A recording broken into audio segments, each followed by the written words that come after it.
Ladies and gentlemen, welcome back to High School Star League's Grand Finals. I'm your host, Avalie Broken Chopsticks May, and we are about to get started with our League of Legends final matches. Hundreds of students entered to try to take a shot at winning the grand prize of $10,000. Today, we are left with two schools who could make their dreams a reality. So once again, let's introduce our two final teams, Temple City and Wootton High School. Starting from Temple City, he's a senior who dreams of studying computer science at UC San Diego. His two favorite things in life are chemistry and girls. Let's hear it for your top laner, Captain Nuke. Next up, he'll be attending Cal Poly Pomona in the fall to study economics. He thinks that girls are pretty cool and thinks the jungle is even cooler. It's Panther Lily! He's a senior right now, but in a few years he will either be a pro tennis player or studying illustration and animation. Let's hear it for your support, Tilt God! He loves psychology and trolling and solo queue and will be attending UC Irvine in the fall. Let's hear it for AD carry, Johan! And last but not least, when he's not playing League, he's creating them dank memes. He's a junior and your mid laner, Zud. Next up, let's meet Wootton High School. Our first player will be attending the University of Maryland in the fall for computer science and programming. But until then, you can find him either staring at a picture of his favorite player, Quas, or running in between his games. Let's hear it for top laner, Arcee. This senior plans on being the best there ever was and loves to play Pokemon and MapleStory in his free time. It's your jungler, Yami! Alright, next up is our youngest player at our event. He just finished up his first freshman year of high school and aimed to hit Challenger so a girl would notice him. Give it up for AD Carry Positivity! Alright, when he's not studying or playing League, this senior spends his free time playing badminton with friends. Let's hear it for your mid laner, White. He claims that he is incredibly good at getting carried and loves Irelia because of the sound of her name. Give it up for your senior support, Busty Dice.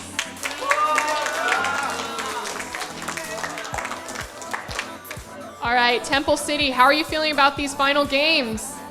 All right, I'm nervous, but then I think we got this. Like, we've been practicing for a long time, and we have these strategies that they won't expect at all, and yeah, I think we'll bring it all the way home since we got this far. Awesome! Now, Temple City sounds really confident. What do you guys think? How do you feel? We're feeling pretty good right now. Feeling pretty good? Man, a few words. Short but powerful. All right, we are going to let our players set up and send you guys over to our friends Crusader Kitten and Achilleos at the caster's desk. Guys? Thanks, Avalie. As we can see, we're about to get into our grand finals match. It is going to be Temple City versus Thomas S. Wootton and Achilleos. What a match to be bringing out to you guys. Both of these teams went 2-0 in their semifinals. Yeah, really exciting match to come out with these guys, and Temple City definitely have something to prove. They arguably had the easier match moving themselves up into the finals, whereas Wootton had a little bit more of a competitive run coming in here into the grand finals. So really looking to keep that figure of being the dominant team, but Temple City, they had some pretty powerful play yesterday. I'm excited to see this game and what these guys are going to bring to the table. Yeah, for sure. So we just had a bit of delay obviously coming into this, but we can talk about the teams just for a bit. Tomorrow we go and talk about Temple City. So Temple City is a team that have pretty much been spamming rank 5s ever since they made top 4. We have like a hugely long list, and you can't really talk about Temple City without talking about Captain Nuke. He's the top laner for them. Huge carry top lane. Yeah, really. Yeah, you can see him right there on the left-hand side. Loves those carry top lanes. Hecarim being one of the biggest ones that he plays. We saw him play that one yesterday. This guy just loves to go aggressive. Also, Sion is one of the champions in his pool still. It's not something that we see too much, pretty much anywhere. Even in the LCS, it's not in the current meta picks of those top laners. But he still is able to bring that out and make it work for his team. Really can carry with that role. Yeah. And definitely somebody that is akin to Quas, who was mentioned earlier. He Yeah, can yeah. carry even with those champions that aren't necessarily known to be carries. He's also actually the founding member of his team. He started the team off with Johan and Tilkot, I believe. Zed came in a little bit later, as well as Panther Lily. They actually recruited Zed because they thought him as like the best player in his grade. Those two players came in the fall of 2014, which is just this past season, and since then, they think that the team has obviously been looking a lot better, which is pretty obvious because they are here in the grand finals. Yeah, and these guys have just been playing pretty phenomenally overall. I mean, Temple City had a little bit of a rough run in, I believe, the second game, or no, it was the first game that they played yesterday, where it was looking a little bit shaky. But then they came back into the second one and absolutely stomped out and just closed that game out with very little difficulty whatsoever. So if Temple City from that second match in that best of three shows up, Wootton's going to have to really be careful with how they play this. Because both teams really do have the capacity to walk away with this. It's going to be a very close match, and I'm hoping that we actually go to 5 games, best of 5 series. It would be pretty much the third full series today. Hearthstone and StarCraft 2 made it that far, so maybe League will as well. Yeah, and what's cool is that Temple City actually joined because they heard about HSL from a player from last year's Grand Finals, the second place team, Crescenta Valley. But enough about them. Let's go ahead and talk about Thomas S. Wootton. Here they are on your screen. This is a team that has had such an interesting story. Their roster has pretty much just completely had to flip around. The only person that has been the same since the round of 8 is Yami the jungler. Yeah. Pretty much everyone else has moved around in the role. Positivity from top to AD carry, RC from White from AD carry to mid, RC from support to top. Busted Dice, the new addition here as support, because they did lose their mid laner, K3 Soldier. He wasn't able to come out to these grand finals, but I mean, despite that, they've looked really strong. Yeah, they definitely have looked strong, and again, watching these guys yesterday, really powerful performance, and definitely, like I said, the team to be beaten for Temple City. Definitely going to have to prove themselves with this one. I'm just really excited. I really want to see what's going to come out of the picks and bans. Again, we went over this yesterday time and time again. With this level of play, these guys are high ranked. But they are still high schoolers, and they're not afraid to bring out those crazy out-of-meta selections. So I'm really excited to see what these guys are going to bring to the table. Yeah, we have seen some strange picks coming out. Yami from Thomas Sweden picked up Fizz for the jungle. Well, I mean, just earlier today, we actually saw a York come into play, and it was played pretty phenomenally, almost won the match, and was damn near unkillable by the end of that game. Of course, that was in a consolation match. So if you want to see that, you can go ahead and check out the VOD here on twitch.tv or on a YouTube channel. Yeah. It'll be uploaded sometime. Yeah, it's certainly a game to go back and watch. There was also Tom Kench played earlier by the same team. It was at Sadwall used that one. Both of those. And he just played both champions so well. It was really surprising to see. That bruiser top, Tom Kench, is a force to be reckoned with when put into the right hands, and his certainly are just that. Another thing about Thomas Wootton, they are coming out from the East Coast, Maryland. And they actually talked about how they survived the solo queue with East Coast packet loss and ping. Yeah, that is, when it comes down to these brackets, I mean, think about how far these guys have come from. I'm not sure whether these teams came out of the fall or the spring semesters, but, it's a long road to get here to the high school Star League Grand Finals. This starts off in September, I believe, when it kicks off. So these guys have been fighting since then. Thomas S. Wootton came from fall. And they actually played in winter, where they played their semifinals opponents, which was Franklin. They actually lost to Franklin, but now they just beat Franklin. Now they're in grand finals. I mean, obviously that has to be just a huge confidence boost for them. They actually played against Franklin, and they were like, this team seems really stacked. They're probably going to win everything. Franklin actually went to get 4th place, but I think I mean beating Franklin has to be a huge confidence boost. I mean, it's a team they played before. They've seen them before. Get through them to make it to the grand finals. Temple City, though, I mean, just such a big opponent. They got challenger on their ranked 5 team. That was then they had 2 longer queue times, so they made a new one, and now they're Diamond 1. Yeah, and that's a huge climb to be able to hit challenger and then say like, oh, you know what, let's do this all over again. Go back up to Diamond 1. That's a pretty huge feat. So it's gonna be really interesting to see these matchups. I don't know if these guys have actually clashed before. Is Temple City from the spring semester then? If Wootton's from the fall, that'd be interesting to see. One of the finalists from spring versus one of the finalists from fall. Be pretty awesome. For those of you who do not know the structure of the High School Star League, we actually kick things off at the beginning of the semester, as you would with a regular school schedule.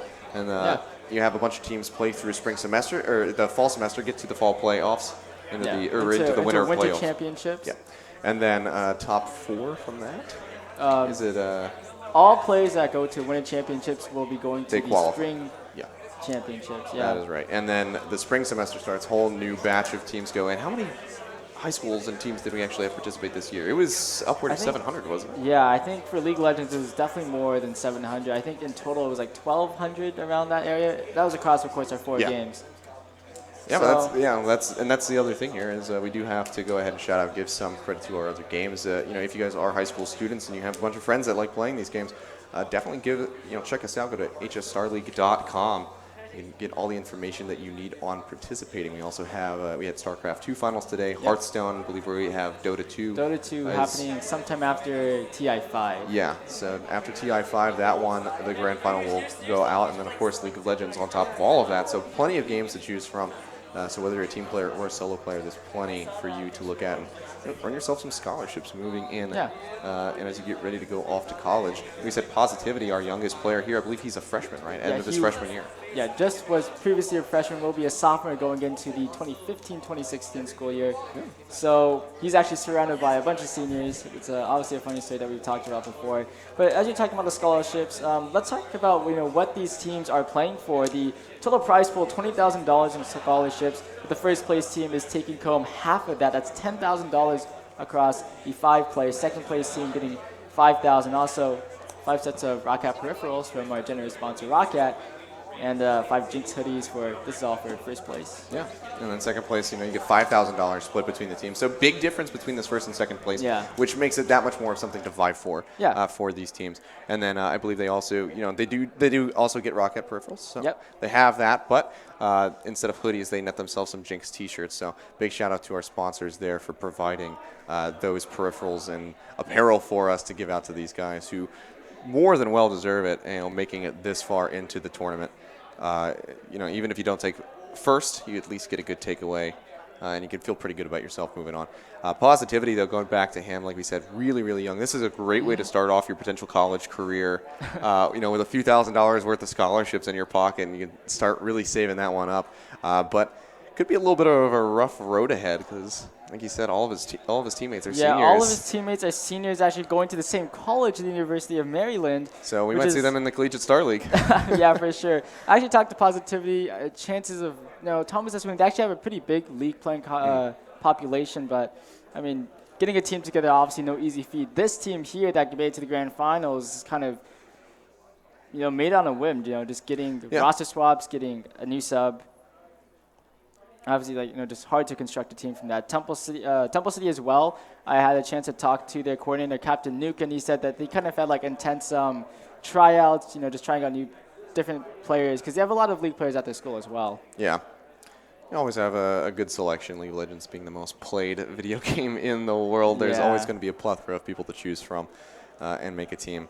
And like we said, for Wootton to really kind of scrap together this team in the recent months here and bring it this far, wildly, wildly impressive. And whether these guys fall short into second place or if they make it, they have to feel proud of themselves and satisfied either way. Definitely can't feel down after making that this far.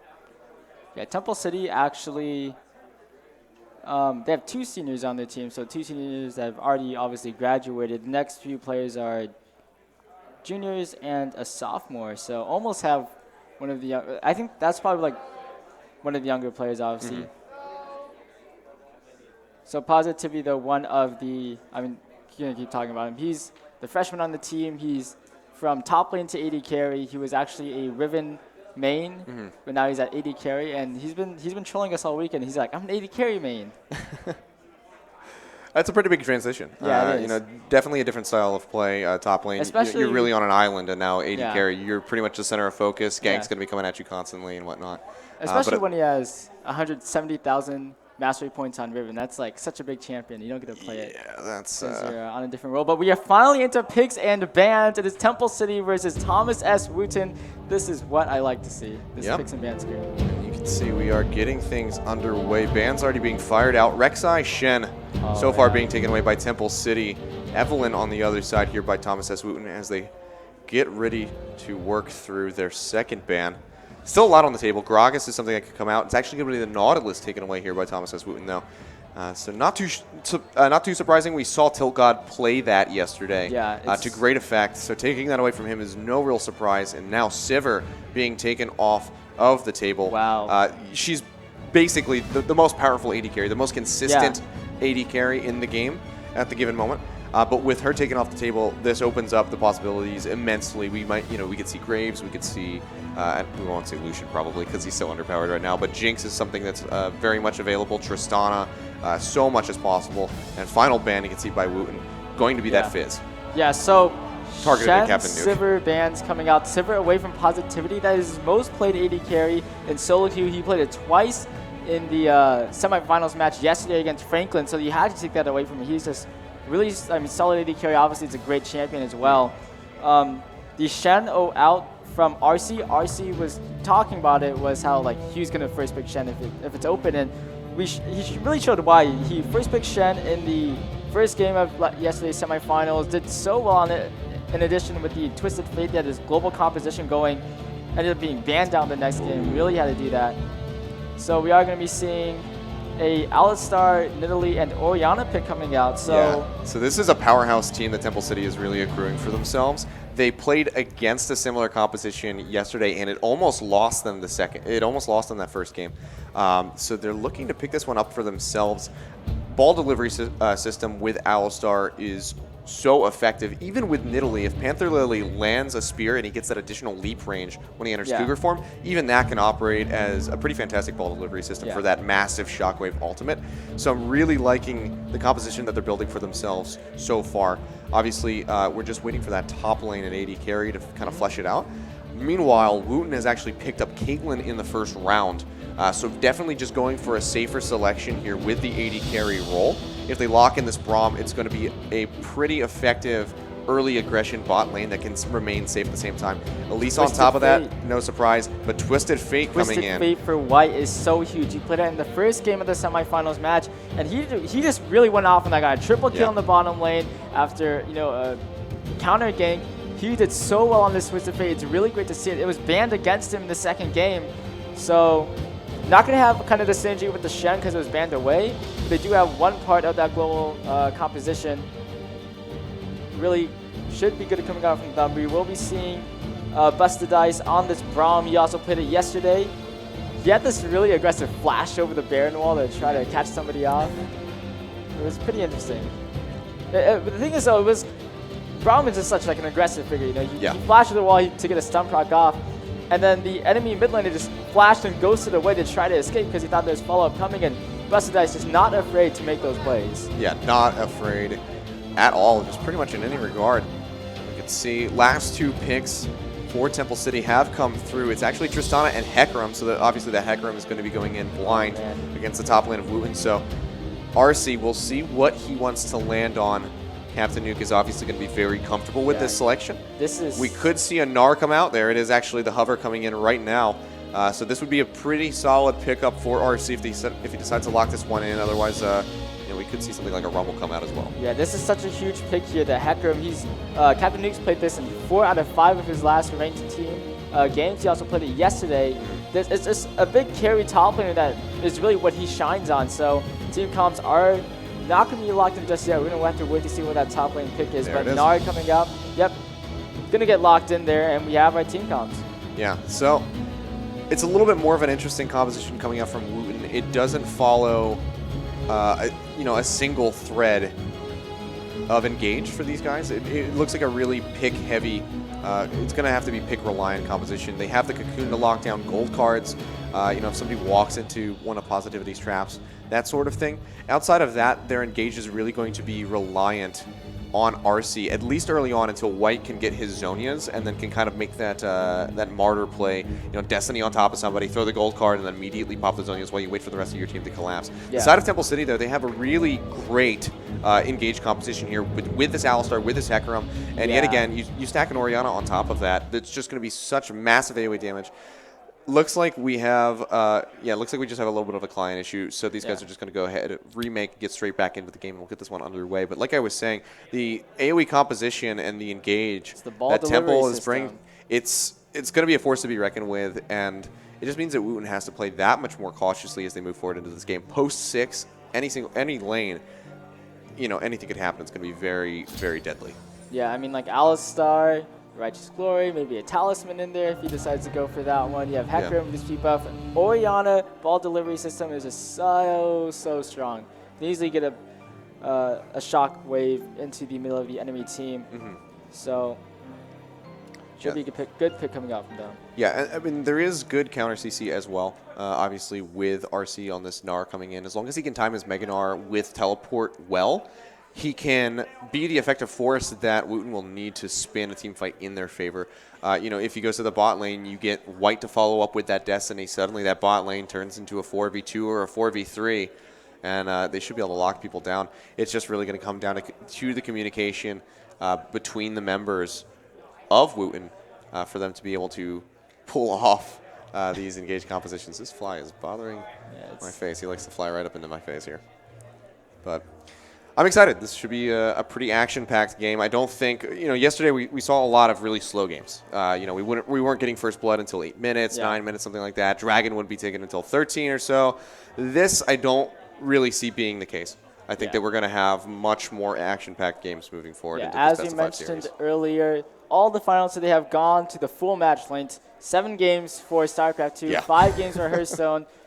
Really exciting Hearthstone game, I think. Yeah, it's going to be one heck of a game. This one should be better. League of Legends, Thomas Winner versus Temple City. It just seems like such a good match. These are the two teams that have practiced the most. They've played the most ranked 5s. Obviously, the difference there, Thomas Winner getting Diamond 3, while Temple City getting Challenger and Diamond 1. But I mean, that isn't quite the testament to see how good these teams are. Obviously. Yeah. All right, so going to be one heck of a game. Find out what's just going on. I think that these guys are actually moving into the game now, so we should be getting right back onto the Rift in just a minute. Yep, well, before we get on back into the game, of course, gotta give a shout out to our sponsors, which, of course, Newegg, a huge part in making this event happen. Check out Newegg.com for daily deals and sales. Warning, the website may contain awesome. And, of course, I mean, probably one of the biggest ones that we have to shout out is Twitch TV, where you're currently watching the stream, obviously. Really huge sponsor of ours. Couldn't do any of this without their support. And we really appreciate everything that they do for the High School Star League and helping these kids get their scholarships. Yeah, of course, MSI for providing the keyboard, the laptops that actually have mechanical keyboards in them that the players are using. Also, MSI will be releasing the new Z170 gaming motherboards, which will be compatible with the next generation Intel processors, which of course is very important if you're looking to future-proof your computer. Yeah, we also have Roccat. We saw, we were talking about earlier, the prize pool here for the teams. Both of the top 2 teams will be walking away with a full set of Roccat peripherals. So really big shout out to them, and also giving us peripherals to use here for ourselves and for the players. You can see just getting right back into the lobby to knock these out. Somebody accidentally bans away the Twisted Fate. So we have to go straight back in. Just a slight little misstep, but we'll get that taken care of and load on in. I think they're getting antsy. They're getting a little too antsy. He's probably trying to ban all like TC or something, like Temple City or something. Yeah, I tried to ban away there. Bans out the wrong champion. That one's being played. This is why you ban out all the A's. Yeah. Fun fact, though, Temple City, I don't know if we discussed it. It's actually the high school that Special graduated from. So I'm sure, hopefully he's watching at home. Mr. Alex Chu, and saying, you know what, I want my school to win. Yeah, his brother's actually going there. I was like, you guys should pick up his brother. Yeah, I mean, if it runs in the family. Yeah, of maybe course. He's a godlike support as well. Yep, well, this time, none of the bans are on champions that are being played. Yep, And looks AAA like we'll across the board. So right back. just burning right through all of this. And we will be pretty good to go. Everything locked in. We'll see once that clock ticks down if these are going to be the final summoner spells, or I think it should be because we have that bug. So That cleanse coming out here for Zud, definitely going to be essential in that mid lane. Negate the effect of that yellow card. He'll still take that damage, obviously, but negate the stun and then be able to fire right back with a ball, maybe into a dissonance or a shockwave, and try to trade evenly with white. Ignite teleport on this Hecarim. That is just a huge aggressive, like summoner spell picking coming out. Captain Nuke, as we constantly talk about, really just kind of a carry top laner. He's super aggressive in this lane. We were talking to Ars and he said, "Oh, I'm just gonna turtle." Yeah. So, and just avoid that because he's not the strongest top lane. He came from the AD carry role. Now up in this top lane. Obviously, it's kind of, he doesn't have the strongest mechanics there. He may not have like the best game knowledge, but he knows what he has to do. And on this Gnar, it's going to be engage and split push. Yeah. I'm interested to see what build RC is going to go actually with this Gnar, whether it's going to be the Frozen Mallet in the first item, or if he's going to go for a Black Cleaver, which seems to be the popular first selection for Gnar, though I think that the Frozen Mallet is actually a bit more effective because you're able to hound him down, slow him out to a point where it makes the Hecarim's additional move speed pretty much negated. But we'll have to see what he decides to do. If he can get ahead early, then that Black Cleaver will definitely be a good first pickup. But, you know, obviously we have to get into the game and find out first. So a lot of questions to be asked. I hear the music. That means we are into the game. It is game number 1 of our grand finals best of 5. Temple City versus Thomas S. Wootton. All right. What a way to kick it off with a pause. So looks like we're having just a slight little issue, and then we'll get this one taken care of and get straight back into the game. But I got shorter. Yeah, you did get shorter. Got off the stool at the wrong time, Seth. You thought you were in the clear. Said, oh man, everyone will think that I'm 6 foot tall, just like my good friend Achilles. Yeah, the thing is, you're not. At least we're wearing the same blazer size, so I don't know what you can even talk about right now. Okay. That's a good point. You got me there. The Hecarim being picked up here for Captain Nuke. The Gnar in answer for, we've actually seen this match before. Captain Nuke on Hecarim against a Gnar. That was in the first game of Temple City's semifinal. And he had no issue whatsoever. Yeah, and he was like, I'm good. Yeah, and that's really what brought up the question for me and really begged the question of, you know, should you build the Black Cleaver first? Because that's exactly what was built against him. Yeah. And he was able to run away with that lane. Despite being a melee versus, you know, a ranged melee hybrid, you could say, depending on what form Gnar is in. He's mostly, at least early on, he's going to be in that range form for the most part. He was still able to, you know, out-CS that Gnar.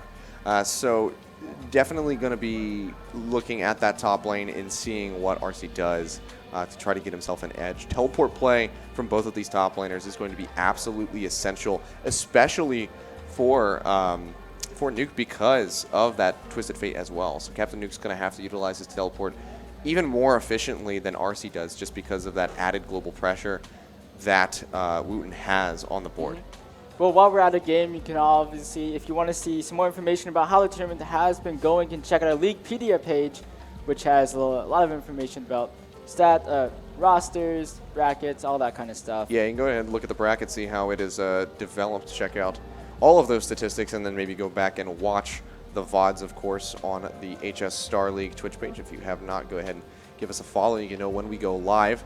Like we said, we will have the Dota 2 Grand Finals coming up sometime after TI5, so if you don't want to miss that, definitely go ahead and give that a follow. You can also follow us on Twitter at HS Star League for all things High School Star League.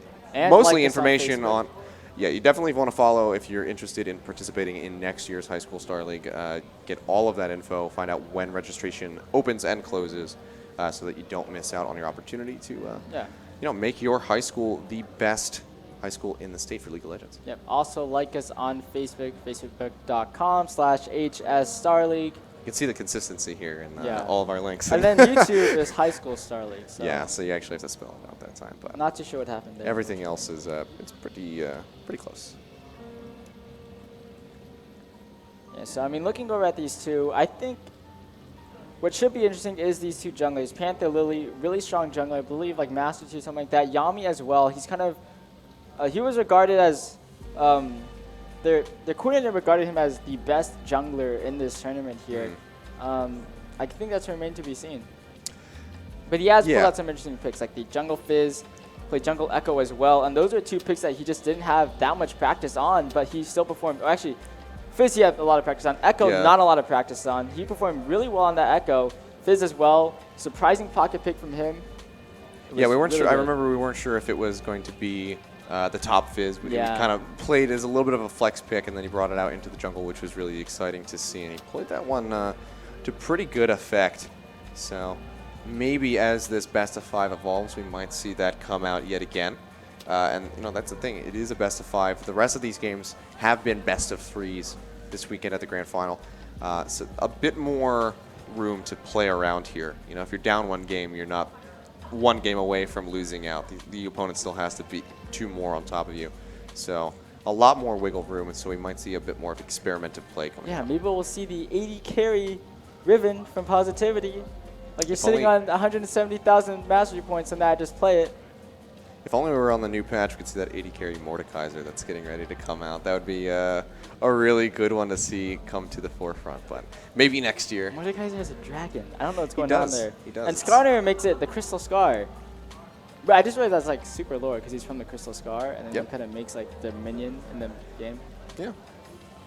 I'm not sure. Pieces are coming together there for you. Yeah, wow.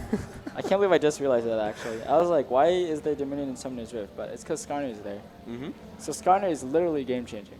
He is. And it's good to see him possibly making a return. I mean, chances are he's just going to come back. They're going to play him for like a week or 2. He's going to be broken, and then he's going to get nerfed back into Oblivion. Be That sounds completely like unplayable. every time Skarner has come up, that's basically what's happening. It really is. I mean, last time he had that permanent slow, where he just stuck to you like glue, and you just couldn't get away from him. So, I don't know. We'll see what happens with this iteration of him as that gets ready to come out. But looks like still just have some slight technical difficulties, but getting that alleviated as quickly as possible, and then we'll be right into the action. Yeah, so Twisted Fate picked against Oriana. Oriana. Yeah, so definitely going to be a control lane. So both Yeah. of these, I mean, both can be considered control mages, I Say suppose. Oriana control? definitely more so of a control Wait, mage. Seth, this isn't Hearthstone, buddy. This is League of Legends. Okay. The control mages, they control the lane, man. Control the pressure that gets applied, and the way that the waves are going to interact. Crashing towards them. They can really clear well. You have the dissonance from Oriana. She can wipe out a back wave with 1 item pickup. Twisted Fate, of course, is going to throw out the wild cards. So good clear on both sides. Oriana has those empowered auto attacks as well, so she can trade more effectively as she weaves those in, and just really work down the waves pretty well. But obviously, she's not going to be able to match the global pressure that Twisted Fate brings to the table. And like I said, it's really going to come down to that from both the top laners and this Twisted Fate on white, or white on this Twisted Fate, rather. It's you can guess and give as much conjecture as we want to, but it's everything just kind of remains to be seen here, because it just comes down to the play of these guys, and they're all pretty evenly matched up. Yeah, it's really close matchup, I think, coming in here. This is hopefully the closest. And actually, a fun fact is that Captain Nuke and Yami, the top laner for Temple City, the jungler from Thomas Wootton, have actually met in solo queue. Like the first time I found them in the venue, they're like, oh yeah, I played this guy in solo queue. Yeah, he was trash. Yeah, there's a little bit of trash talk going on there. There's been a good amount of trash talk actually, back and back between a few of the teams earlier Yeah, I in the think, constellation match. He said, "Oh yeah, I was practicing, Taking out the trash. So I'm doing a lot of that. Yeah. I think I'm ready for this match." Yeah. We actually had like players like we had teams like deciding like trash talk quotes, and Thomas S. Woodman said, "Time to flee, you honeybees." Oh, jeez. All right. Well, it looks like we're going to pretty go good. ahead and reset the lobby real quick, guys, and we're going to cut to a quick break. When we come back, we will have this first game, so don't go anywhere. Obviously, plenty of League of Legends action to follow.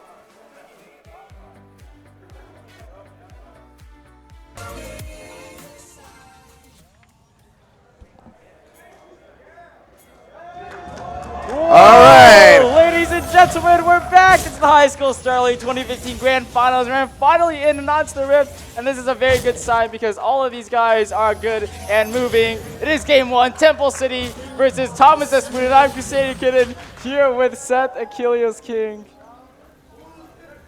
Yeah, and this game went from being pretty hypey to so much more so now because of the delays that we did experience. But we're onto the Rift, and everything is set, and looks like we are good to go. So we can see standard line of scrimmage coming out across the map here. A few wards being placed Oh, in the river. Yami's gonna run into Captain Nuke, or actually the other way around. Captain Nuke gonna have to be on his way out of here. I'm glad the crowd is pumped up, because so are we, Seth. Yeah, this audience is ready to go. They've been waiting to watch these games, and their thirst shall be sated, as we can see here. Captain Nuke taking a bit of damage from that Elise, but he's going to be quite all right. The pony is pretty strong still. You can see, looks like we will have Krug start for Panther Lily. This does leave, with Yami starting up on that top side of the map, this does leave the Gromp open for Positivity and Busted Icy if they want to go ahead and take that one. And with that Braum, I think they might just do just that. Are those 4 biscuits on white? You can't milk those. Yeah, yes it That is. looks like the number 4. Yeah, he is Boots Biscuit start for Twisted Fate, so going to be dodging around and evading the Oriana ball as best as possible. As you can see, starting with that draw, the card, he can obviously pick those blue cards and keep his mana sustained in that regard, so shouldn't be terribly in need of the Doran's Ring. So not too shocking that he goes ahead and picks that one up for himself. Meanwhile, double jungle is coming out from RC and Yami as they move over to this red buff. No invasive play, something that we were seeing a lot of yesterday. So going to take it a little bit more carefully moving forward into this matchup. Panther Lily, though, with a really nice invade onto the blue buff. Going to be able to take this one away. Has to be quick to rotate, though, because Yami could do just the same, and it looks like he might. Not sure if he's going for the Scuttle Crab or this blue buff. Yet to be seen. Teleport is used by RC to get himself up in that top lane. Meanwhile, Captain Nuke, he's walking back. Also, So he will have that TP advantage. Here comes Yami with that invasive play. Yeah, so so it both looks of these like- blue buffs getting taken away. So yep, pretty just fair trading exchange. away blue buffs here, so both of these teams obviously aware of this. And I mean, we have to look over at these junglers. Elise coming in, it seems like such a strong pick in the meta now. Yeah. And going into the hands of Yami, who's just such a good jungler. He has played this before, Ooh, and so tilt wow, look at that. Some damage going down. Yeah, but they it gets traded right traded right back, and yeah, it's great damage coming out of the Caitlyn there. Yeah, you have to be cautious with that kind of exchange in that bot lane. Tilt God doing what he can to just harass them off, but Johan takes so much damage and is now eating those Braum Qs as well. And so getting chipped down ever so slowly. Going to have to play a bit more cautiously until that Tristana can level up and get that increased range. Because right now the satchel charges or the explosive charge isn't going to do more damage than the Piltover Peacemaker unless he can get multiple auto attacks onto it. And because of that range discrepancy, he'll take way too much damage in those trades. So Johan has to play a bit further back for the time being. But he will scale much harder than Positivity, who pretty much needs to have an early lead here and abuse that increased range that he has at the given time. So we of course have to talk about this top lane matchup. It's RC versus Captain Nuke, and actually maybe over in the river. Yeah, the Panther sun going Lily. down into Panther Lily. He picks up the Scuttle Crab, but he has to be on Braum's the coming run. in. Here comes Braum. He's going to get exhausted up. He's going to get stunned up. He does get stunned, but Tilt God with the headbutt and the pulverize gets his jungler away safe and sound. Now He's Tilt getting ready God. for the flash. Looks like he will be able to survive with a lot of summoners being blown there.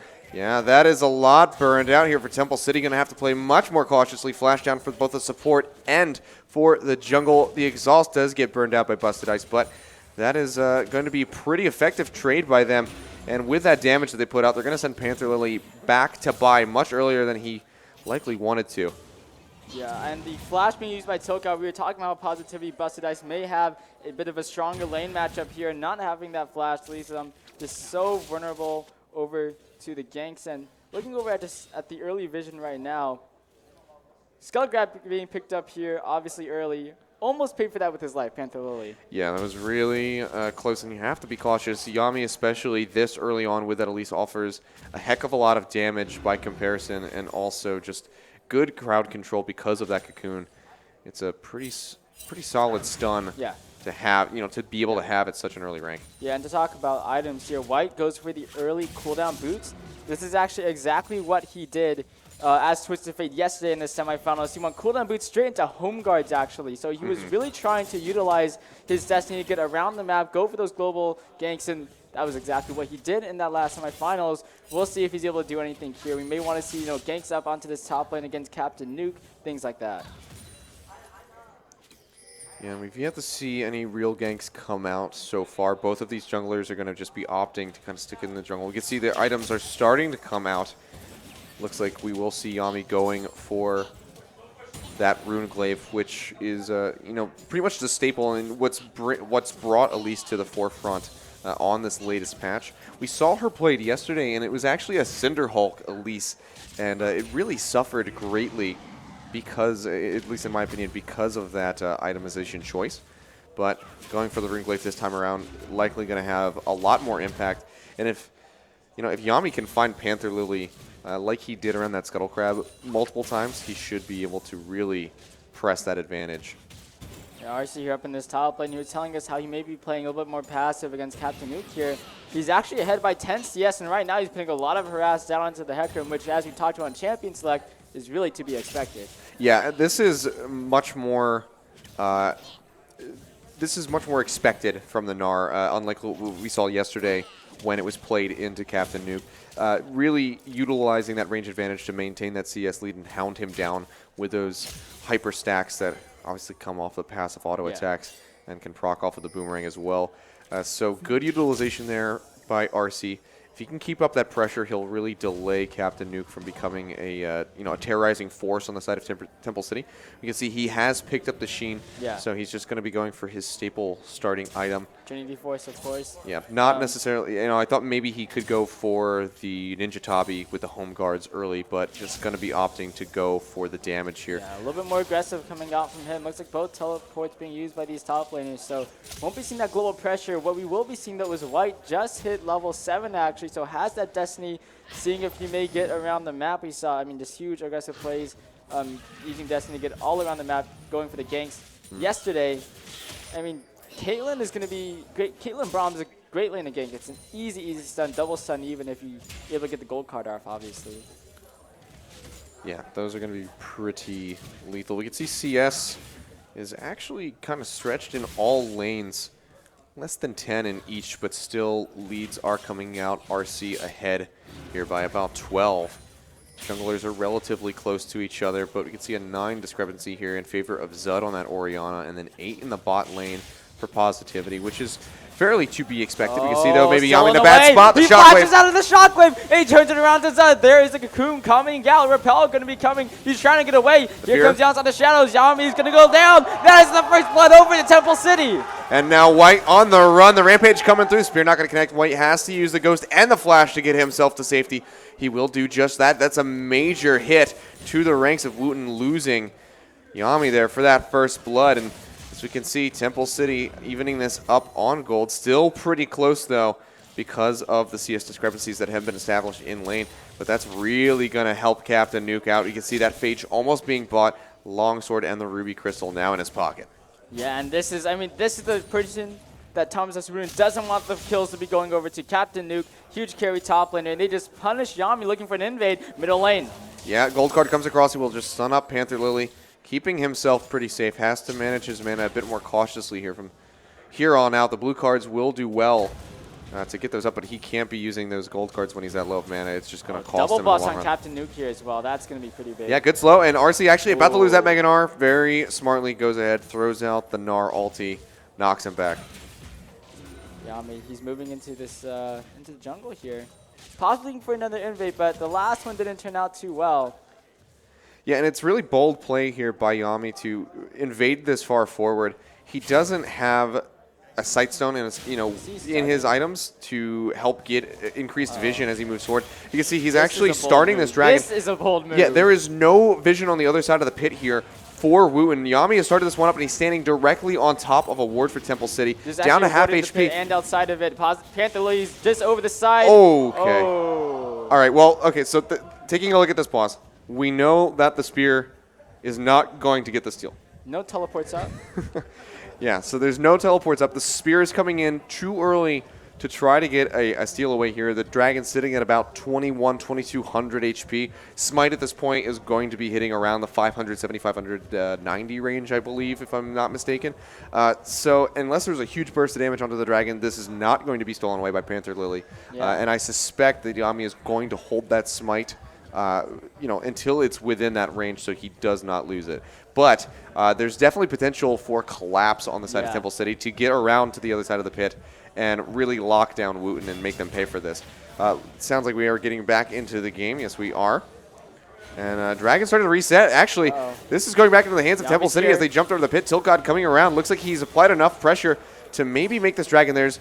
It's going to be Panther Lily having to jump out of the pit. Tilt God. That's a huge, that's going to be Destiny coming in now. White has the gold card prime. Shockwave comes through. Busted Ice gets hit up by that one. Tilt God on the run, almost going down the Unbreakable Will, keeping it alive. But Sun gets grabbed out and Busted Ice takes him down. The gold card lands on the Tilt God, and then with that ultimate gone, he gets taken down. White takes that kill away. It's going to be 2 kills now for Wootton. 2-1 in that regard, and they will pick up this Dragon. Or maybe not. Johan is here as well as Panther Lily, fairly full health bars, and Wootton High School after that clash. Fairly low here, but they will be going for this Dragon. They need White to tank this one up. Panther Lily, he's coming over the pit. They're letting it reset. They could just lock down Panther Lily. No, he jumps right back over. Johan, he gets the kill on the Busted Ice. That's one way to turn around. Johan, he leaps in, but he gets cocooned immediately. The repel coming through. They will take down Johan. The stun on the Panther Lily. They lock him. They take him out. And that's going to be 2 more kills going over to Wootton, but they lose the Dragon. Such an aggressive game. Top lane as well. RC, he is going to get taken down. No, he's not. Captain Nuke cannot get in there. But this is one of the most aggressive games we've seen, and the start of a best of 5 for the grand finals. These teams are trying to take it all. Yeah, and I couldn't ask for a better game so far. 3-7, 12 minutes in, and the other matches we were maybe seeing first blood a couple minutes ago. This has just been nothing but action non-stop. First Dragon of the game, though, of course, going over to the Temple City. Wootton going to look to try to secure one, in about 5.5 minutes when that next one comes up. But so far, sitting quite comfortably, despite losing that Dragon. They're still sitting about 1,000 gold ahead of their opponents. And, that Dragon buff is not going to start scaling for a little while. So pretty effective here, Wootton in the lead. The big things here, they do have 2 kills over on their mid laner, which is White. There's 2 kills on Johan for the AD carry for Temple City, but I think White may be able to be a little bit more impactful around the map, but Johan, just in that fight, he was full health, was able to jump in there, pick up kills. Really well done by him. Going in a little bit too aggressive, though, did end up dying there. Yeah, have to be a bit more cautious when it comes down to those aggressive plays with the Tristana. Don't want to leap into the face of the enemy, because that will certainly hurt you in the long run. You can see a little bit of an issue, so we're going to lose our camera. The players will keep playing, though, so we'll come back into the game in just a few minutes. So right now, Wootton in a pretty good spot, up that 1,000 gold. Don't have the Dragon, but they really have to be cautious moving forward here. They need to establish a pretty significant lead for themselves to counteract the scaling potential that is on the side of Temple City. They have that Orianna, they have that Tristana, which is just a tower-busting powerhouse, the later it goes into the game. So Wootton really needs to take this lead that they've established for themselves and just exacerbate things for Temple City. Temple City's got the signs. Yeah. They have the bit of crowd bias, maybe, or maybe some big fans in the crowd for them. Johan. Okay. So clearly, yeah, looks like we missed a little bit of action here. 2 kills onto White. Yeah, 2 kills onto White here. Now 4-0-2 on this Twisted Fate. So he's fallen slightly behind in CS, but that is no matter. He is going to be worlds ahead in gold over top of Zud's Orianna. And the standard buy coming out for him, I think that we're seeing once again. Lich Bane first. Yeah, Lich Bane first, but before that was the Home Guard cooldown boots, and the Lich Bane actually finished up, so that is a pretty big item power spike. Yeah, he actually walked back to lane, finished, got enough gold by killing minions to get the Lich Bane recalled, and now comes straight back into lane now that he has those Home Guards as well. What's easy for him to do, he does have the Home Guard boots, but Captain Nuke able to dodge away from the cocoon. Yeah, that missed him by about a pixel. He was just on the outside of that projectile.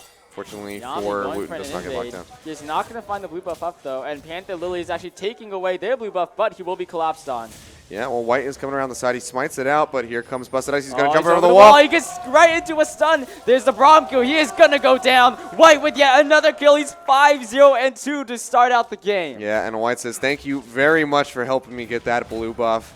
takes him down. Gold card, you can already see the damage coming through. That Lich Bane starting to do an immense amount of work. We'll have to see what he wants to do with the next Still item. to the top lane. Our ultimate is up. Captain Nuke trying to dodge his way out of this one. RC's There is losing Downside of Shadows coming out. And he repels up, cannot follow for it. Actually goes on to Captain Nuke, has to flash away as he takes the turret shots as well. Playing a little carelessly there, Yami. And now flash down, that's going to hurt him a bit more. Captain Nuke only losing the Onslaught of Shadows, which will be back up pretty quickly. You can see White getting some nice forward vision here, trying to spot out Panther Lily before he comes in for some ganks. Yeah, Gnar ultimate actually wasn't up. However, they are able to take this tower. They force Captain Nuke out. And they will be able to take their first tower of the game. Goes over to Thomas as Wootton. Bottom tower getting low as well.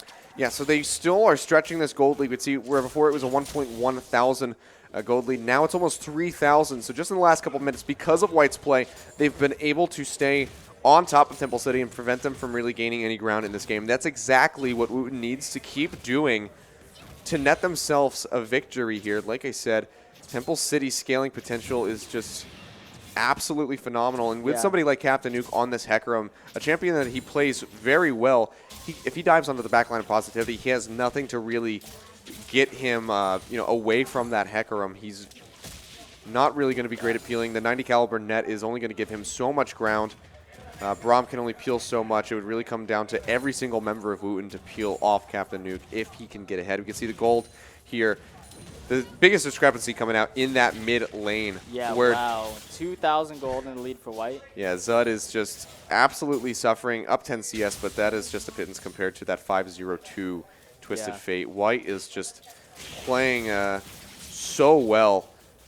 And using those destinies properly. Being pushed down onto this bottom lane, Wootton looks like we'll be able to take their second tower, and so far have had great objective control. Just lost that first dragon, but I mean they should have just the pressure all over the map while they're taking towers, rotating to take these towers down. They also have a Twisted Fate if they need him to be anywhere.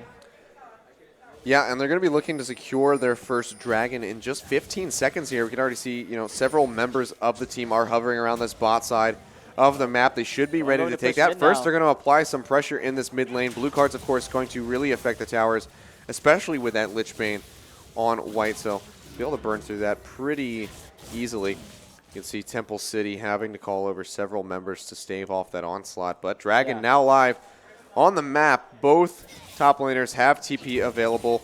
This is likely going to be the next point of contention for both of these teams. Yeah, we actually have a Frozen Mallet finished up here for RC. A pretty interesting pickup for an item. And I'm glad to see that coming out from RC. He's had a really successful top lane. Despite 2 kills being picked up by Captain Nuke, he's still able to really stress that range and get himself that CS lead. So he's breaking pretty even. Going low. They have the wood over the wall. Panther Lily cannot get to it in time. Actually, the smite didn't even confirm that from Yami. It's positivity with the auto attack that actually takes that one away. Oh, White going in on the Zud. But he gets a stun down onto Zud. Here comes Busted Dice. He jumps forward. He throws at the Glacial Fissure. It lands, but they block the ace in the hole. Panther Lily plays the bodyguard here.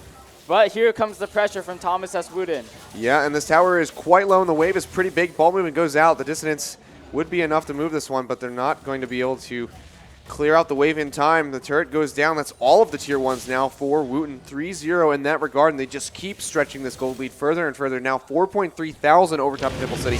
Even in Dragons, they have complete and utter control of this match. Yeah, Temple City, they're looking to push back. They're pushing here onto this middle lane tower, and it looks like it may just go down. Explosive shots coming out from the sauna is going to be huge, but all 5 members of both teams are here.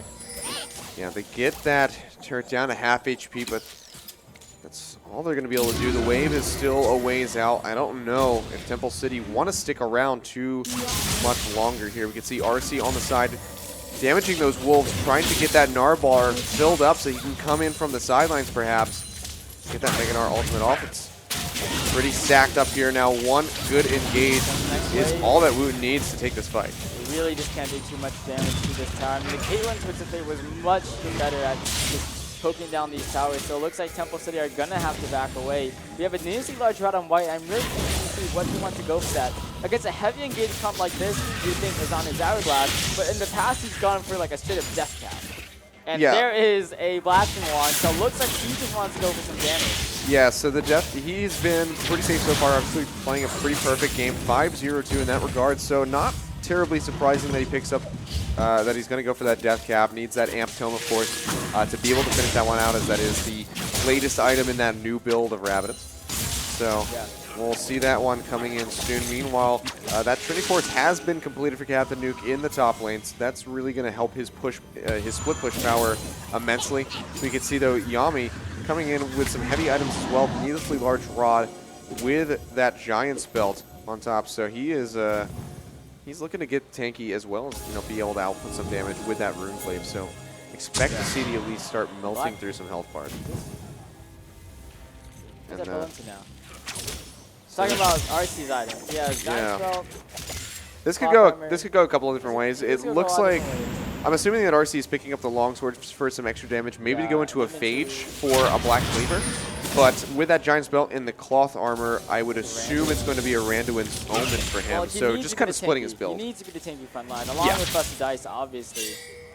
Yeah, they get those two, and then Yami, of course, with that Giant's belt, he's going to be tanky. He's not going to be a true tank, but with those three on the front lines, it's going to be really hard to get through the HP bars. That's exactly what they need the later this game goes. So unsurprising that they see these bottom lane. Coming in. Oh, they don't know Panther Lily's off to the side here, so he could find himself in a 1v2. But he's not going to go in for that, which is very smart. Yeah, he does have Ghost available, so he can keep himself pretty safe. And there's also nothing that they can do to stop him outside of killing him to prevent the Destiny from going through. They don't really have any... Actually, that's not true. Johan does have the Busting Shots. Like, he could always throw that out to cancel the Destiny if it came down to it. But with the Ghost and the Flash both available, White is going to be pretty safe to continue to split push to the bottom side. Meanwhile, we can see RC is still applying pressure up top, and there's nobody neirby to really alleviate this one for Captain Nuke. And RC is beginning to just really run away with this lane. 164 to 118 in CS. You can see he's up 1,100 gold in that regard, but we, of course, have to talk about that mid lane. It just keeps stretching further and further. I believe it's about, yeah, it's almost 3,000 in favor of White at this point. 9.3k to the 6.4. Captain Nuke goes a little bit aggressive on that top side, but he doesn't have too much threat to actually offer on RC. Yeah, and this is a really surprising matchup here. The turnout, there's RC CS lead over Captain Nuke. This is really not what we would have expected. Captain Nuke is such an aggressive laner, and RC has just been able to bully him out. Has played much better on the Gnar, I guess, than the last matchup, but higher in CS, just a few kills on the Captain Nuke here. Yeah, and I'm excited to see, because of how well RC has been playing this top lane against Captain Nuke, I'm really excited to see how he's going to impact these team fights. So far, we haven't really seen him too involved. We've only really seen him use the Gnar ultimate once, and that was just to push Captain Nuke away from him while he was trying to aggress in the top lane. So we haven't really seen a true team fight coming out from these guys. So with RC here, I'm excited to see how this is going to evolve. We can see Dragon, though, is going to be spawning in now 55 seconds. It's going to be second Dragon for either team. Both of these teams are certainly going to be looking for that one, in particular Temple City, because they want to get to 5 Dragons as quickly as possible. The next buff is really going to help out Johan with busting down these turrets even even easier. And then Captain Nuke, of course, once they get that 3 Dragon buff, it's going to be 5% increased move speed for him, and that actually works into his passive as he scales damage off of the increased move speed. Yeah, so Zonner's Hourglass actually coming in here from White. Maybe he heard me through time and space, but not going for that Raven's Death Cap pick, and it's just such an important pickup here. We talked about the aggression, the engage potential coming out from Temple City, and the fact that White has 5 out of the 7 kills, so he's participated in all of the kills for his team. Means that he is going to be a very high value target. Dragon's just about to spawn. Both teams are looking like they're grouping around it. Both teleports are up for top laners, so we may have a fight on their hands, seeing as how the last Dragon went. Lots of fights just on the Dragon, lots of contestation coming around it. Yeah. Well, Wootton is in a perfect position to take this one. Panther Lily is playing around the backside of the pit. Can he steal this one away? It's not going to happen. The spear comes out just a little bit too late, and Yami confirms that one with the smite away. So very good. Teleport not needed from either of these top laners. They, pretty much Temple City acknowledging that this likely isn't a fight that they can win outright, being so far down currently. Looks like they will go and try to aggress on this mid lane as they spot White in that bot side. He's going to run his way up, but a few more hits with that explosion. Not going to take it down. It's got to have about close. 16 HP on that thing. So that's a very exact number to guess. Let's go ahead and take a look. 55, man, I was way off. All right, no matter. Well, they're going to be able to take it down. That one has 0. Yeah. So 0 HP on that tower. So that's actually been the first turret of the game for Temple City. which is a good thing to note because they're down a pretty hefty amount of gold for being 4,000. 25 minutes in. But because of those towers are going to be a pretty significant part of it. So being able to take those down and really break that turret line for the first time is going to help close the gap and just overall help the team in general. Now they just really need to apply some pressure into that top and bottom lane, where we can see White is doing just that, pushing the lane out to the tower. Not going to be able to get any real damage in onto it and utilize that Lich Bane, but he's just going to go ahead and back right off.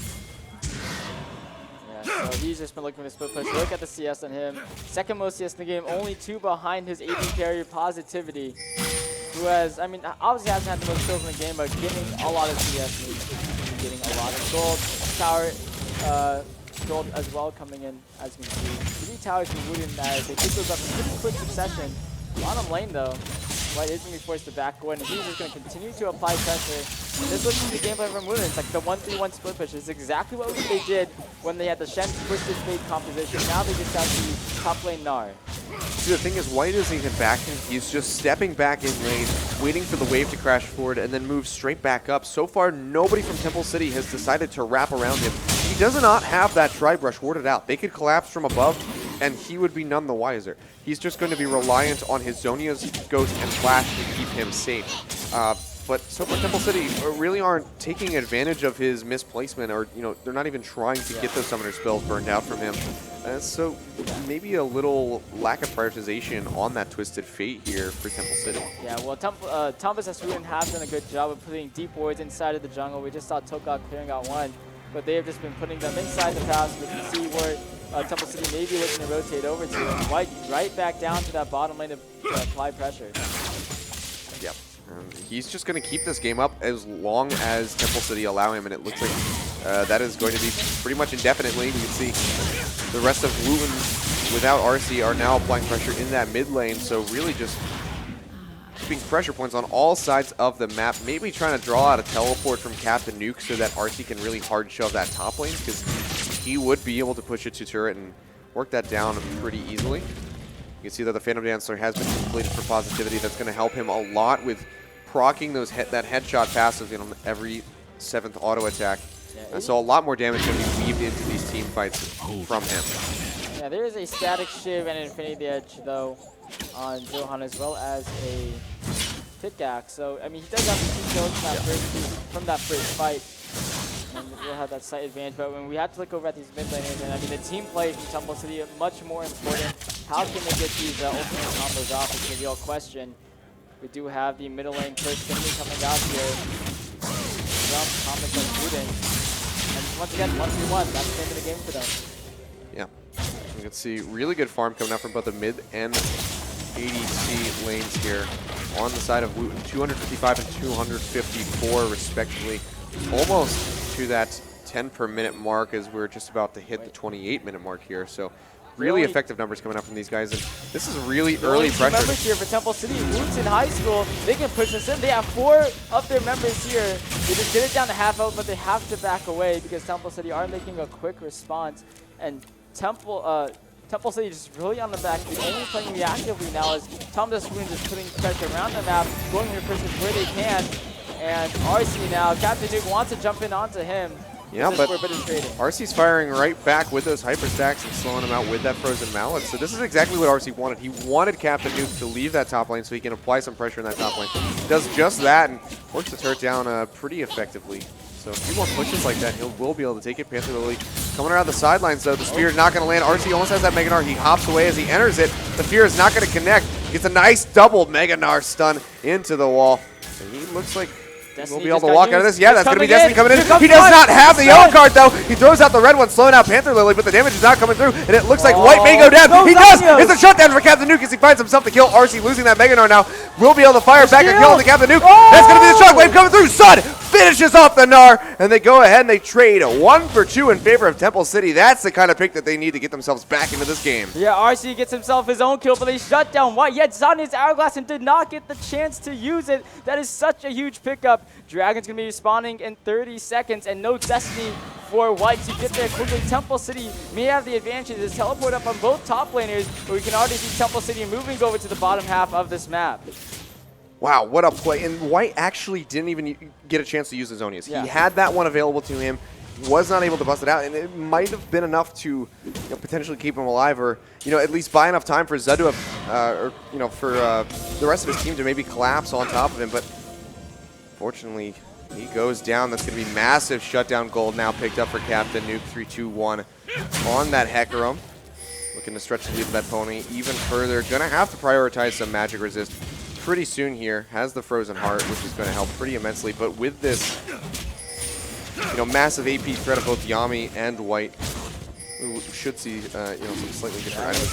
Once again by Counter, they have studied every single dragon so They're far. just melting through this one. They're not going to be able to contest this. Oh, actually, the reset. No. Oh, they still get a tilt guard charge to go, and you cannot get a stun onto anybody, though. And here comes the pull. Oh, there is the knockup coming out from Busted Dice, but he is just backing away. Jumping from Johan, but RC's coming in from the backside, and they have Johan inside the pit. He had the stun counter on him. He is going to get stunned up and taken down RC with the kill. Now here comes the Mega Gnar. It's going to be up outside the shadows into the back line. Captain Nuke finds it, goes to Busted Dice. Yami's so low. That's a double kill for Captain Nuke.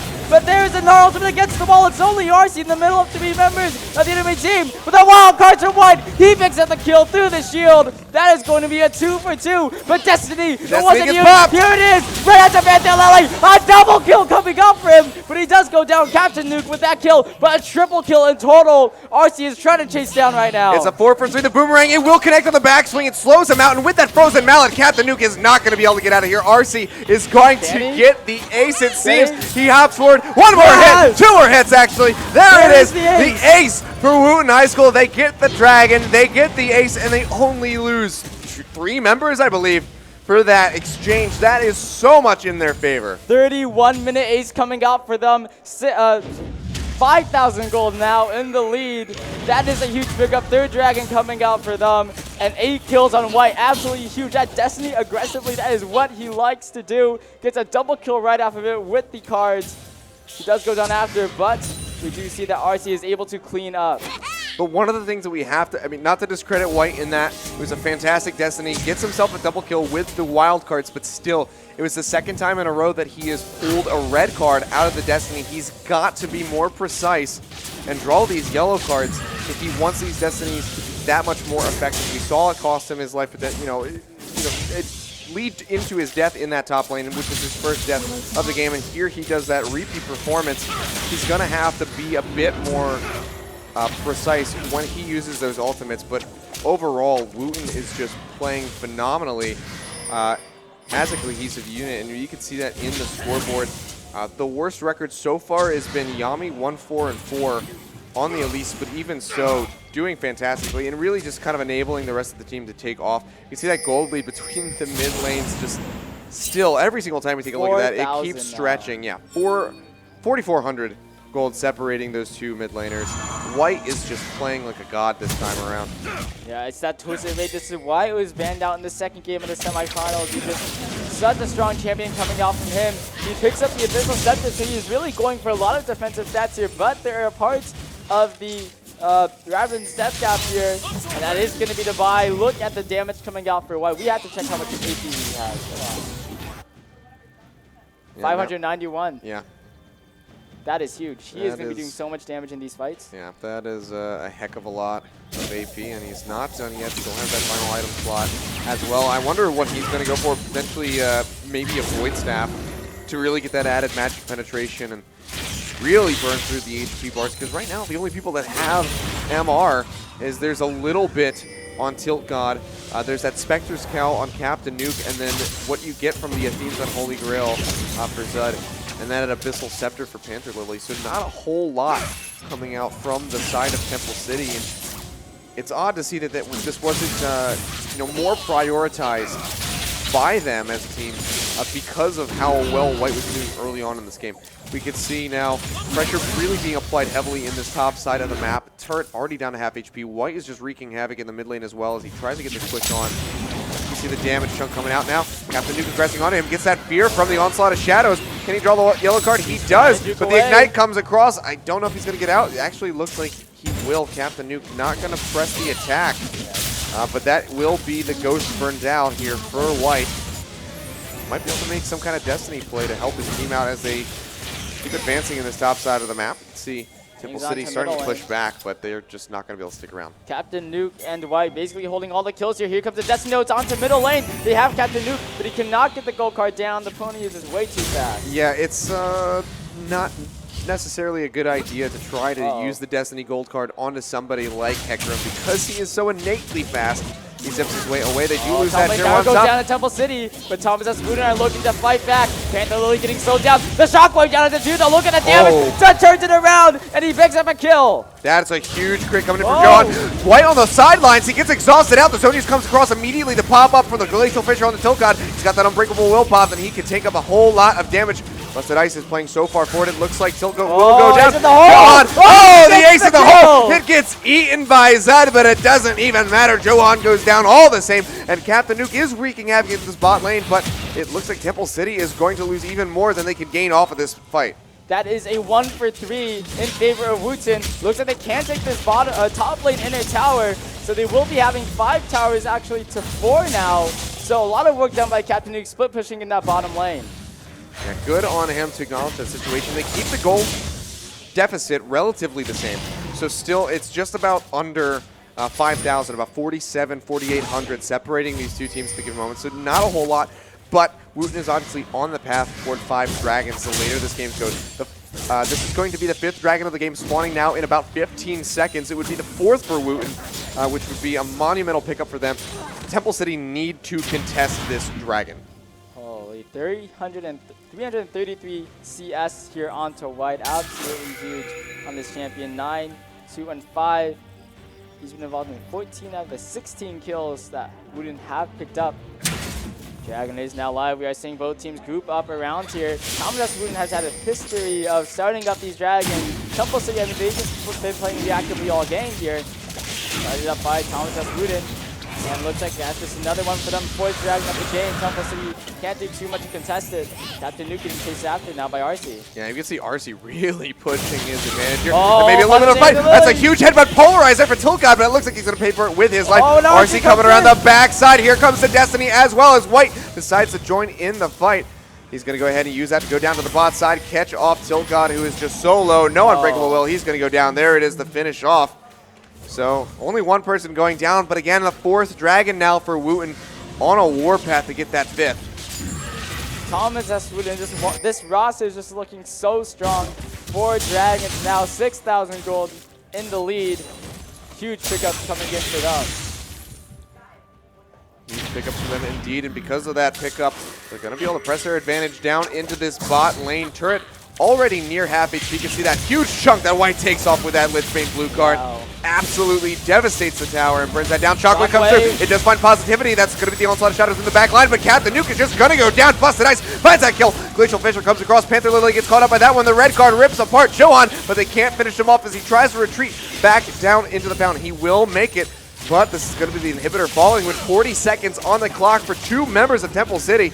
We'll have to see what Wootton is able to take. They're going to go straight for the Nexus Towers. They're going to keep going. They're trying to end the game right here. Here it comes. Nexus Towers are going to be going down low. Only 3 members of Temple City left alive. There's the first Nexus Tower. There's a Narp against the wall. Only lands onto 1. Nice Buster coming in. They may be too low to pursue. Johan and Tilka want to go in. Wootton High School has to back away. Cannot end the game. They pick up an inhibitor and a Nexus Tower. And that was a triple kill staring into the eyes of Johan. He just wanted to leap in there, but just unable to do it because there's still so much CC potential from the side of Wootton. They're still moving a little bit further forward here, but they're not going to be able to find any of these picks that they want. You can see that there's going to be that huge wave in the top side, though, as it works onto the Tier 2 tower. We'll see how much damage those minions are actually able to take off of that one. But even if they get that, it's only a slight reprieve for Temple City, who are just falling further and further behind in this game. The gold lead now stretching into the near 8,000 gold realm here. Just, after a few minutes, suddenly just leaping like that. And Temple City might have to start looking at this game and maybe start looking forward to the next one, figuring out what their game plan is going to be. There we go. They need focusing over in the middle lane here. And bottom inhibitor going down is just such a good inhibitor to have down. You can move up to that top lane, put pressure there, or move to the middle lane. And pressure as well on this ban wall that your minions are pushing down in the bottom lane. So that's what we're seeing right here. Thomas Wootton looking to put pressure here, but Temple City are trying to push down this middle lane as well. Yeah, and Temple City have to be really careful at how they decide to apply their pressure. If they stick around too long in any one spot, all of Wootton could just collapse down onto them, and the sheer pressure of the gold difference between these teams will just crush them. Yep, here we go. Going to be seeing this middle lane focus from both of these teams. The minions there's a pretty big minion wave cooking in that bottom lane. So Thomas Wootton picks up this middle lane wave. Looks like top lane will be starting to push as well. And they have a lot of pressure on the map. Baron is up. Could use that to end the game. Yep, Painter coming out. There's good ward coverage, though, from Temple City with that scuttle as well to let them know when that Baron is being taken. But as you can see, the spear landing onto White. He does have an Abyssal Scepter, but even so, no damage coming out from Panther Lily. Just getting shut down so early on makes this Nidalee a very ineffective champion. And that's really been the story here. As you can see, even being involved in 7 of the 10 kills, he's unable to really do any work against the ranks of Wootton at this point. And I doubt if we're going to see Panther Lily prioritizing the Nidalee pick moving into the next game. We do see the full build coming out for White. It is the voice staff as you thought. So, I mean, at least someone will be getting any stronger, right? Now they can just give the kills over to Positivity. I suppose that's the best way you could look at it. White is full bot. He cannot possibly get any more powerful unless he sells his boost. But Baron has been started. They're going to make quick work of this one. Yeah, Teleport's coming in. But there's already super creeps in the base. The Baron's down. Captain Nuke very far forward. He gets that dive in the backside. Shockwave comes through. Only doing a little bit of damage, and now RC jumping for it onto Zud. It looks like he's going to go down. White finishes off Captain Nuke. Ace in the hole. He flashes the wall. Doesn't matter. He goes down. This is going to be the last stand for Temple City, and it looks like it's not going to go their way. Johan goes in. That is going to be him going down as well. Tilt God gets locked up. Burned out. That's going to be the ace. That is going to be the game as they run down this mid lane. Wootton coming up huge in that last fight. Thomas S. Wootton. Usually you don't want to. Oh, actually, there's a surrender, but usually you don't want to use the ace in the middle fight, but Positivity doesn't care. Uses it, gets the kill off of it. That is going to be the game, ladies and gentlemen. It's game number 1 of our grand finals. Thomas S. Wootton find the win. Yeah, and that's the thing. That's just game number 1. Already so action-packed, so bloodthirsty between these two teams, and we still have, potentially 2 more games to go. If Wootton is able to close this one out, but of course, Temple City likely going to go ahead, they're going to put their heads together and say, what can we do to make this go a little bit better? Like I said, I don't think that the Nidalee is going to become a priority pick moving into this next game. It just wasn't able to take off for Panther Lily. Really got shut out early on, and it just sort of flopped.